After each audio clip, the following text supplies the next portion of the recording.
companies, the labor market, saying there is a gap. Participation, social inclusion, transparency, accountability, and human rights. Water, sanitation, living area, and then also the durability of the structure and security of tenure. Can we merge some of them?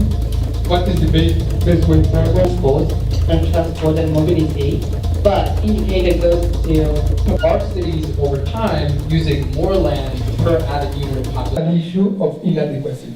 And here, we are going to be facing problems with the two main clear. They are relatively widely used. I'm Jyoti Hosagrahar. I'm the Director for the Division of Creativity in the Culture Sector at UNESCO.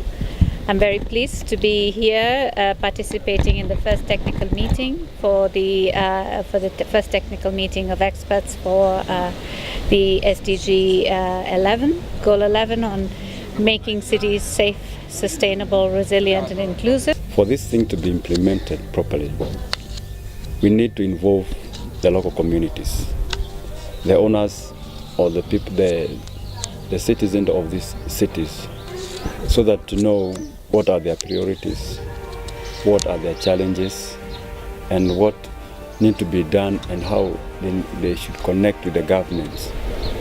We would like to comment on what our organization is doing in support of the implementation of the SDGs.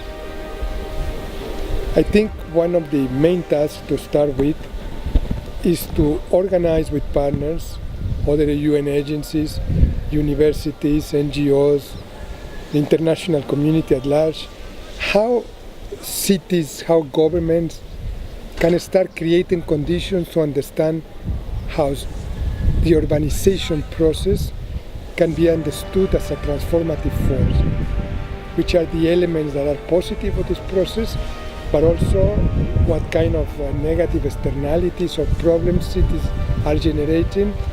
Because one of the main assumptions is that cities are like an invisible string that connect all the goals from the SDGs.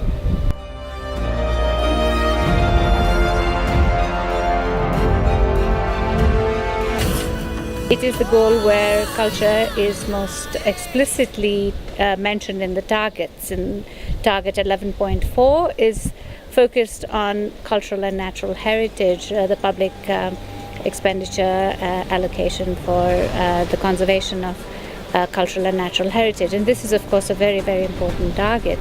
I'm Robert Ndugua, the current head of the Global Urban Observatory unit in UNHABITAT. This unit is responsible for supporting the technical and methodological developments for the SDG monitoring aspects. I want to briefly share with you, I think, the background to Goal 11, the one on cities and human settlements. It is quite a big exercise for us within these next 15 years. For one reason, that we were able to support the MDGs, but mostly monitoring only one specific indicator, the target on slums. In the new framework for SDGs, we do have close to 10 targets, which means about 15 indicators, of course subject to new indicators that will be introduced within the process. The partnership mostly we need here is we need some of the NGO, the civil society, we need the local government, we need the national government to join together to make this vision come to pass.